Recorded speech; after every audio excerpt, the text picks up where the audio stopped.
امید کرتا ہوں آپ سب خیریت سے ہوں گے۔ آج کی ہماری کہانی ہے ایک چڑیل کی۔ ایک گاؤں تھا جس میں چند ہی گھر تھے اور اس گاؤں میں نزدیک ہی ایک قبرستان تھا اور اس کے قریب ہی ایک پولٹری فارم تھا۔ پولٹری فارم کا مالک اکثر باہر رہتا تھا اور اپنا فارم پہ ایک ملازم رکھا ہوا تھا جو کہ اس کا کام دیکھتا تھا۔ پولٹری فارم پہ اتنا کام ہوتا تھا کہ ملازم کو رات کے 12-1 بج جاتے تھے کام کرتے کرتے۔ ایک دن گاؤں میں فوتگی ہو گئی۔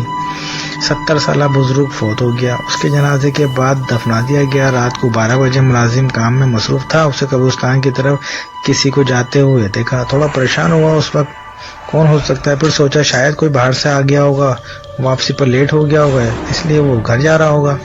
یہ سوچ کر اپنے کام میں لگ گیا۔ جب صبح ہوئی گاؤں میں بات چل رہی تھی کہ کل جو بزرگ وفات پا گئے تھے، شام کو اس کی قبر پہ کوئی چھیڑخانی ہوئی ہے، مٹی ہٹی ہوئی تھی قبر سے۔ پھر یہ سب نے یہ سوچا کہ شاید کوئی جنگلی جانور ہوگا، اس نے ایسا کیا ہوگا۔ فارم کے ملازم نے بھی بات سنی۔ اسے شام کو جاتا ہو بندہ یاد آیا، لیکن معمولی بات سمجھ کر کسی کو اس نے بتایا نہیں۔ پھر دن گزرتے گئے۔ تقریباً 1 مہینہ 1.5 مہینے کے بعد پھر ایک 90 سالہ عورت فوت ہوئی۔ اس کا جنازہ پڑھا کر دفنا دیا گیا۔ رات کو تقریباً 1 بجے کا وقت تھا۔ ملازم نے پھر کسی کو قبرستان جاتے دیکھا۔ اس بار تھوڑا سا آگے جا کے دیکھا تو وہ ایک عورت تھی، کالے برقعے میں تیزی سے جا رہی تھی۔ وہ بہت پریشان ہوا کہ اس وقت عورت کہاں جا رہی ہوگی۔ آگے مزید نہیں گیا کہ عورت غلط نہ سمجھے۔ وہ واپس آ کے پھر سوچتے سو گیا، نیند آ گئی، سو گیا۔ صبح کو جب گھر کی طرف جا رہا تھا ملازم، تو اس نے کچھ لوگوں سے باتیں سنی کہ اس قبر سے بھی چھیڑخانی کی گئی، کوئی تو مسئلہ ضرور ہے۔ پورا گاؤں میں خبر پھیل گئی۔ پھر کچھ لوگوں نے کہا کہ قبر کھود کر دیکھا جائے مردہ دفن ہے یا نہیں، لیکن وہاں کے بزرگوں نے روک دیا کہ ایسا کرنا ٹھیک نہیں ہے، آگے سے کچھ ایسا ہوا تو پھر کوئی حل ڈھونڈتے ہیں۔ ملازم نے سوچا ہو نہ ہو یہ اسی عورت کا کام ہو سکتا ہے جو فوتگی کی رات میں ہی مجھے قبرستان جاتی دکھی تھی۔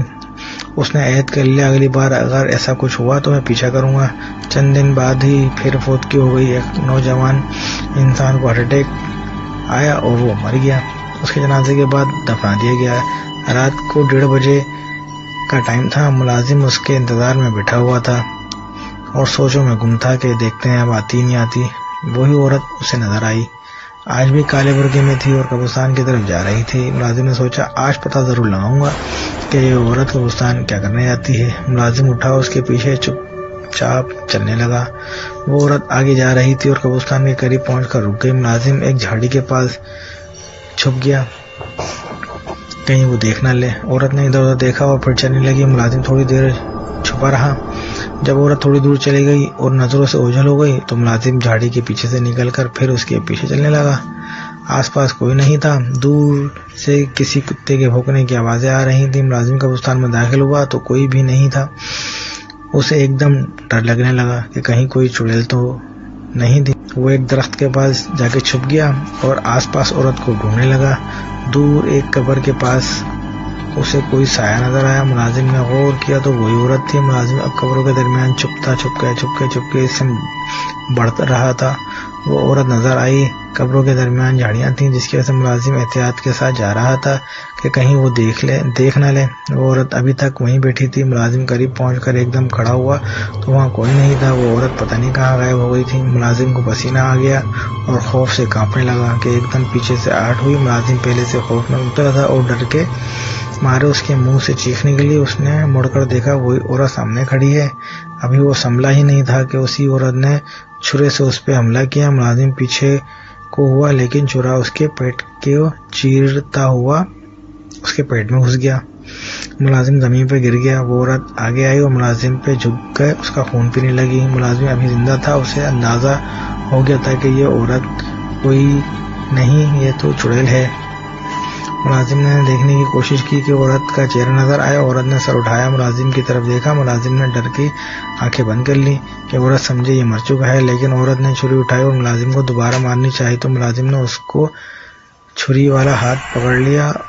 اسی میں چھری عورت کے ہاتھ سے گر گئی۔ ملازم نے پاس پڑی چھڑی فوراً ہاتھ میں لی اور عورت پر وار کیا۔ چھری عورت کے ہاتھ پہ لگی اور عورت ایک دم اٹھ کر بھاگی۔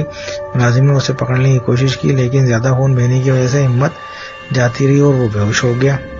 صبح گاؤں والے قبرستان کی طرف پھر کسی نے قبر کے ساتھ چھیڑخانی نہ کی ہو تو وہاں ملازم کی لاش پڑی تھی اور ہاتھ میں چھڑا بھی تھا۔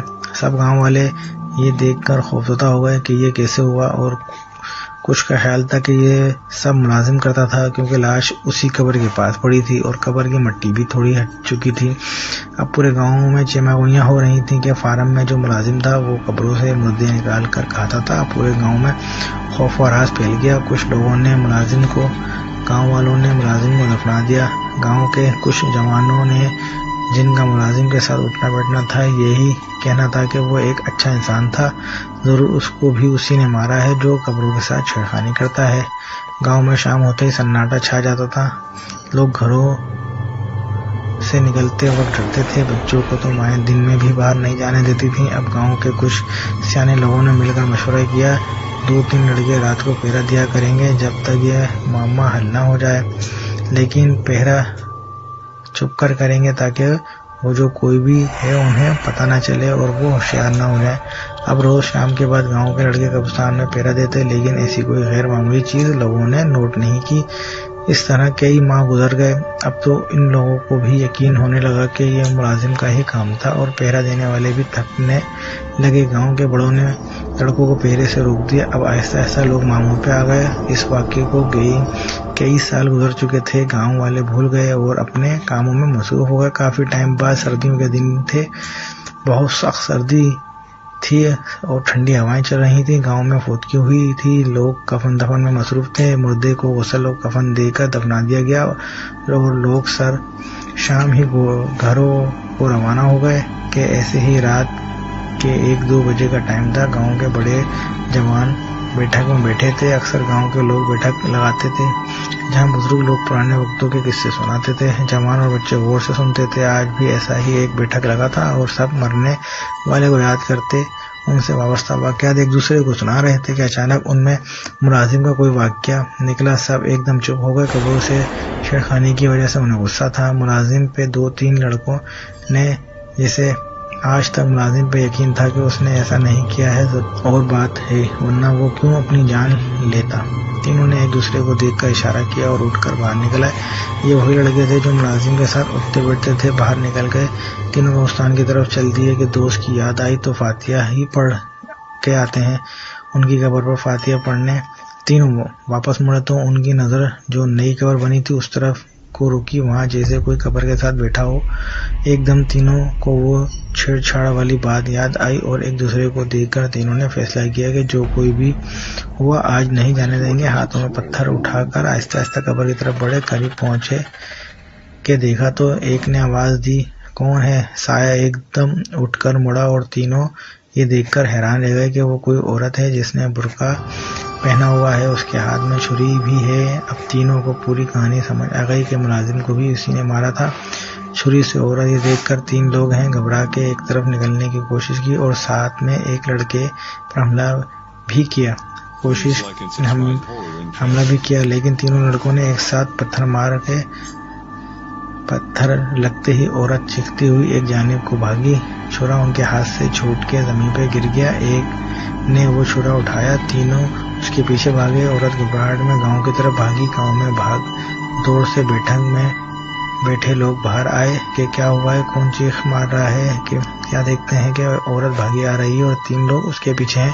قریب پہنچ کے جس کے ہاتھ میں چھری تھی، عورت پہ چھریوں کے وار کر رہے ہیں اور عورت وہی گر کر تڑپ کے مرنے لگی۔ کچھ لوگوں نے تینوں لڑکوں کو پکڑ لیا، یہ کون ہے اور عورت کو کیوں مارا جا رہا ہے؟ تینوں لڑکوں نے پوری بات بتائی کہ ہم نے اس عورت کو قبر سے مٹی ہٹاتے دیکھا تو یہ بھاگی اور آخر میں پکڑ کر مار دیا۔ تھوڑی دیر میں پورے گاؤں میں خبر پھیل گئی۔ گاؤں کے بچے بوڑھے حتیٰ کہ عورتیں تک لاش کے گرد جمع تھیں جیسے کہ کوئی اور ہی مخلوق